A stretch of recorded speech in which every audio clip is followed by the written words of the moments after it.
Existe uma sensação que é muito comum.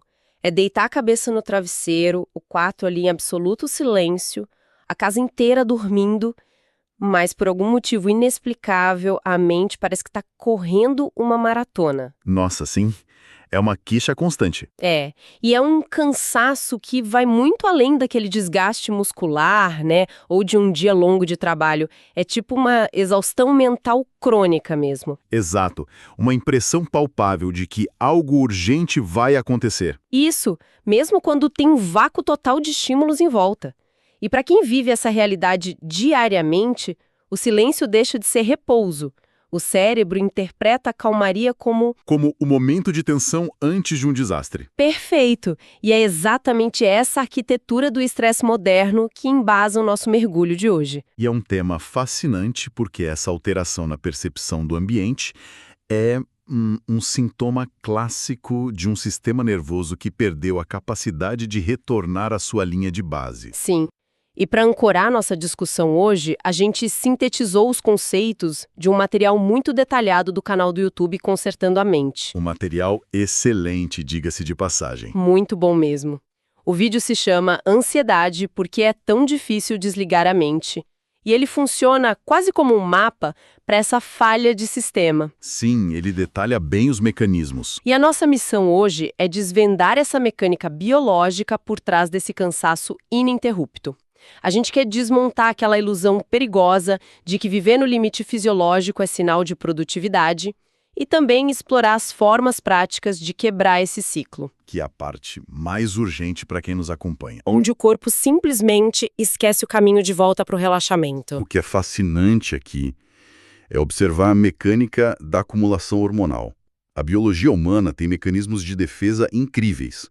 Todo mundo conhece a dinâmica da adrenalina e do cortisol, né? Que são desenhados para gerar aquele pico de energia. Exatamente. Foco imediato diante de uma ameaça física.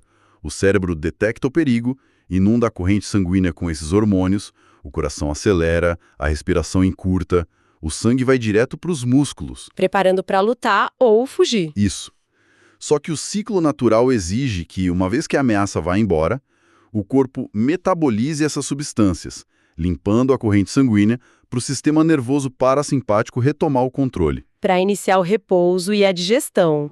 Só que o que a gente observa na vida contemporânea é uma interrupção contínua dessa fase de limpeza. O cérebro moderno é bombardeado por microameaças o tempo todo. É um e-mail de trabalho fora de horas. Exato. Uma notificação de notícia urgente. A pressão de prazos irreais. Exato. E cada um desses estímulos gera uma pequena liberação de cortisol. Como não tem tempo hábil para o corpo metabolizar essa carga entre um estímulo e outro, A linha de base se eleva, de forma permanente. o que transforma um mecanismo de sobrevivência brilhante num veneno lento administrado em doses diárias. Eu fico assustada com a escala disso. Tem uma pesquisa da CNN Brasil, que a gente também usou como base hoje, que revelou um dado alarmante. Os números dos check-ups? Exato. Quase metade dos brasileiros que realizaram check-ups recentemente apresentou níveis clinicamente alterados de estresse. É um dado assustador. Quase 50% das pessoas, gente caminhando na rua, tomando decisões complexas, dirigindo, educando filhos, com um sistema nervoso que acredita estar sob a ameaça de morte iminente. E esse dado ilumina uma crise de saúde pública que está totalmente mascarada de normalidade, porque a diferença metabólica entre o estresse agudo e o crônico explica o tamanho desse dano, O agudo seria aquele pico momentâneo. que é perfeitamente tolerável e até benéfico para a plasticidade do cérebro. Mas o estresse crônico que aparece nesses exames alterados significa que o corpo está sustentando uma inflamação sistêmica de baixo grau O cortisol elevado deixa de ser um mensageiro. e passa a atuar como um agente corrosivo. Ele ataca tecidos ativamente, altera a sensibilidade da insulina, interfere na síntese de proteínas e desvia a energia de funções vitais de longo prazo, como a renovação das células. Porque, na lógica primitiva do corpo, não faz sentido investir em longevidade se o organismo precisa sobreviver aos próximos 5 minutos. Exatamente essa a lógica do nosso sistema. E aqui é que a coisa fica realmente interessante e explica a transição do desgaste físico para aquele colapso cognitivo. O vídeo do Consertando a Mente traz a ideia da hipervigilância. Eu adoro a metáfora do alarme de carro com defeito. É uma imagem muito precisa. Imagina um alarme de carro te parando na rua. Nos primeiros segundos, ele cumpre a função. Gera um sobressalto e atrai a atenção. Isso. Mas imagina que esse alarme simplesmente perca o mecanismo de desligar. Ele continua tocando por horas, depois por dias. O som que antes gerava uma resposta rápida passa a gerar uma irritação profunda. Uma incapacidade de focar em qualquer outra coisa e, eventualmente, uma exaustão sensorial completa. A pessoa tenta ler um livro na sala de casa, mas o barulho do perigo está sempre ali. Invadindo a concentração. A hipervigilância é exatamente esse alarme quebrado dentro da arquitetura neural. O indivíduo está fisicamente seguro no sofá, mas a amígdala cerebral continua enviando sinais de perigo iminente. E o custo de manter esse alarme interno soando sem parar destrói as barreiras do corpo. Destrói completamente. O que ilustra muito bem o processo de sobrecarga alostática. Do ponto de vista imunológico, a exposição prolongada aos hormônios do estresse suprime a produção de linfócitos, Tornando o corpo um terreno fértil para infecções. e dificultando a recuperação de doenças muito simples. No sistema cardiovascular, a manutenção de uma pressão alta e de um coração acelerado gera microlesões nos vasos sanguíneos. Aumentando o risco de eventos agudos lá na frente. Sim, é crucial a gente desmistificar a ideia de que o estresse é algo etéreo, só do mundo das ideias. Ele é uma força física. Uma força mecânica, que desgasta os órgãos da mesma maneira que a fricção contínua desgasta as peças de um motor operando acima da capacidade. E a mente não apenas acompanha esse declínio do motor físico, mas sofre as próprias mutações, né? O impacto emocional é o centro do colapso. Essa hipervigilância reescreve a forma como o cérebro processa recompensas e segurança. O silêncio e o ócio, que deveriam ser as janelas de recuperação, passam a ser vistos como um vácuo perigoso. A calmaria antes da tempestade, o que explica muito a dificuldade crônica de relaxar. E aquela necessidade compulsiva de buscar estímulos inúteis. Tipo, ficar rolando o feed de redes sociais infinitamente. Só para manter a mente ocupada e anestesiar esse alarme interno. E esse estado é a fundação para quadros clínicos bem complexos. Serve de porta de entrada para a ansiedade generalizada. E cria um terreno muito propício para episódios depressivos. Dá para perceber os sinais dessa reescrita neural espalhados pelas tarefas mais básicas. A fragmentação da atenção é brutal. A capacidade de sustentar o foco num relatório complexo despenca. Porque o córtex pré-frontal, que cuida do pensamento lógico, está sendo inibido. Pela atividade excessiva das áreas de sobrevivência do cérebro. E a gente vê isso na tensão muscular também. Deixa de ser o resultado de um esforço físico e passa a ser uma armadura crônica. Aquelas mandíbulas travadas durante o sono. A rigidez na região cervical, o sono perde totalmente a arquitetura reparadora. O indivíduo desperta já com uma sensação de déficit de energia. Como se a noite tivesse sido gasta lutando contra ameaças invisíveis. E a regulação emocional entra em falência, resultando naquela irritabilidade onde qualquer pequeno contratempo é processado como uma ameaça catastrófica. E ao olhar para todos esses sintomas, o déficit de atenção, a exaustão matinal, a irritação, o que mais me impressiona é como a sociedade moderna conseguiu empacotar um quadro clínico de falência sistêmica e vender isso como um modelo de virtude. Existe uma arquitetura cultural inteira construída para aplaudir esse colapso biológico. Se a gente conectar isso com a dinâmica atual de trabalho, existe um fenômeno de dissonância cognitiva em massa. A exaustão foi completamente romantizada. O discurso predominante muitas vezes confunde viver no limite fisiológico com engajamento ou ambição. Aquela figura da pessoa que dorme 4 horas por noite, responde e-mail de madrugada e nunca desliga. Essa figura é idolatrada nas narrativas de sucesso. E essa glorificação da cultura da produtividade ininterrupta cria um ambiente onde respeitar os limites do próprio corpo vira falha moral. Uma demonstração de fraqueza, o que é uma falácia trágica. Porque o custo dessa ilusão de produtividade é extraído direto da qualidade das relações interpessoais. E da própria essência da vivência humana. A hipervigilância rouba a capacidade de presença. Alguém nesse estado pode estar sentado à mesa de jantar com a família, mas cognitivamente essa pessoa está a quilômetros de distância. Patrulhando o horizonte em busca de problemas para resolver. A empatia e a escuta ativa exigem um sistema nervoso que se sinta seguro para baixar as defesas. Quando o alerta é constante, as interações ficam superficiais. E carregadas de impaciência. A longo prazo, isso cria um isolamento invisível. A pessoa está cercada de gente, mas presa dentro de uma mente que opera em regime de urgência. E o grande paradoxo da produtividade baseada no estresse é que ela destrói a própria capacidade de produzir de forma criativa. Porque a criatividade e a resolução de problemas complexos dependem de estados mentais difusos, conexões inesperadas que só ocorrem quando o cérebro tem espaço para divagar. Uma mente engessada pelo cortisol se torna rígida e incapaz de inovar. Exato. Então, o que tudo isso significa na prática? Porque mapear essa destruição é só a fundação da nossa análise. Como reverter a hipervigilância sem ser esmagado pela culpa de não estar produzindo o tempo todo? A intervenção exige um rompimento mecânico e cognitivo com o estado de alerta. O primeiro pilar não é nenhuma técnica de relaxamento, mas uma reestruturação cognitiva sobre o que é o estado natural do corpo. A aceitação desse colapso como algo disfuncional. É o pré-requisito.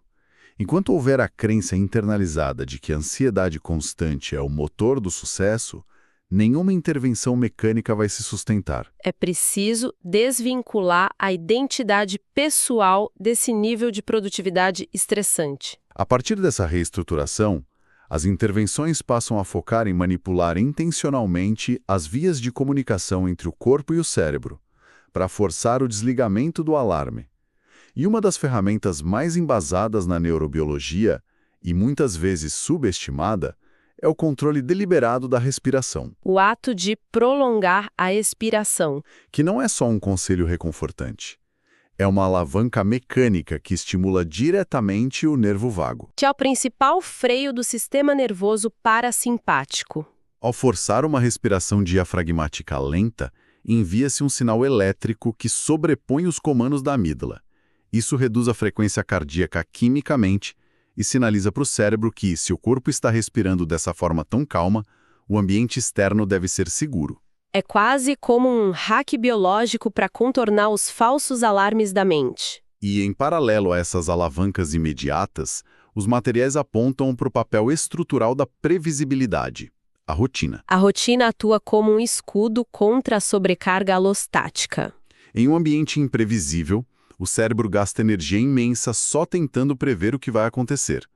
A rotina tira essa carga das costas do córtex pré-frontal. Saber a ordem das tarefas, ter horários para começar e, fundamentalmente, para terminar as atividades, reduz muito a necessidade de vigilância constante. Mas de todas as manutenções mecânicas, o sono emerge como o verdadeiro alicerce da sanidade. O papel do sono na regulação do estresse é de uma complexidade lindíssima.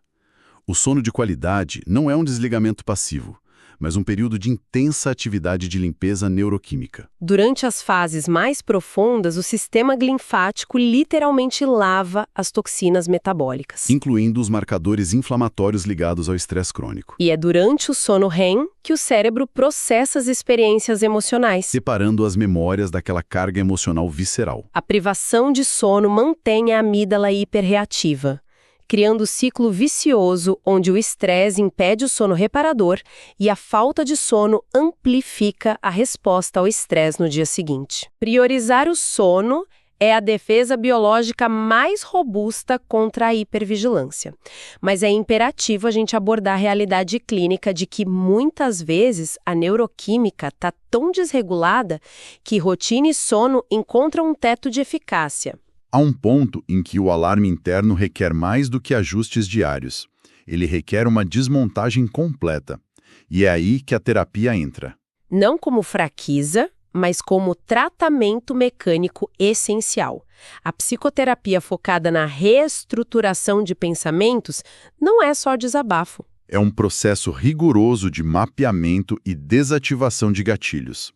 O profissional de saúde mental ajuda a identificar as crenças nucleares distorcidas que sustentam essa hipervigilância. É identificar onde a percepção de perigo se descolou da realidade objetiva. Aplicar técnicas de exposição gradual e reconstruir novas vias neurais que permitam uma resposta proporcional aos estímulos. Trata-se de reensinar o cérebro a modular a própria química. Resgatando a capacidade de distinguir entre um problema a ser resolvido e uma ameaça de morte. O retorno intencional ao controle executivo da própria mente. Esse conceito de reensinar o cérebro a ler a realidade ressoa muito forte. É um lembrete científico de que a biologia pode ser moldada pelo ambiente, mas também pode ser curada pela ação consciente. Sem dúvida. E caminhando para a síntese de toda a nossa análise, a grande lição é bem clara. Num ecossistema digital desenhado para extrair um máximo de atenção o tempo todo, a ação de desacelerar perde o status de recompensa. Deixa de ser um prêmio no final do dia. Até porque a natureza do trabalho moderno dita que as tarefas jamais terminam de fato. Desacelerar se revela como uma necessidade biológica inegociável para preservar o tecido dos órgãos e a própria sanidade mental. E a provocação central que a fonte deixa é essa pergunta sobre o propósito da experiência humana. As pessoas estão realmente vivendo com capacidade de apreciar a passagem do tempo ou estão apenas sobrevivendo biologicamente sob um alarme que nunca silencia? Isso levanta uma reflexão estrutural ainda mais profunda. Porque toda essa análise sobre cortisol e sobrecarga evidencia que os seres humanos estão operando uma máquina biológica ancestral. Uma arquitetura esculpida para lidar com picos raros de estresse físico, seguidos de longos períodos de recuperação. Só que essa mesma biologia foi inserida de forma abrupta numa sociedade hiperconectada que exige alerta crônico. Existe um descompasso evolutivo evidente aí. E a grande questão que fica para o futuro é justamente essa. Sim. Continuaremos tentando aplicar intervenções paliativas individuais, forçando uma biologia antiga a se adaptar aos altares insaciáveis da produtividade moderna, à custa de um adoecimento coletivo, ou a evolução do trabalho e das dinâmicas sociais terá que sofrer uma reestruturação radical para respeitar as limitações reais e imutáveis da fisiologia humana. É uma provocação intelectual pesada sobre o modelo civilizatório que estamos construindo. Uma reflexão colossal sobre tentar forçar uma máquina brilhante a funcionar num ambiente hostil à sua própria natureza. Um ponto para todo mundo refletir sozinho depois dessa nossa conversa. Com certeza, e é com esse questionamento profundo sobre os limites biológicos que a gente encerra a nossa exploração de hoje. Entender a própria neuroquímica é o primeiro passo para reivindicar o controle sobre o botão de silenciar da mente. Um agradecimento imenso a quem nos acompanhou neste mergulho nas engrenagens do comportamento humano. Que a busca por janelas intencionais de silêncio, aquele silêncio onde não há ameaças, seja uma prática constante. Até a nossa próxima análise.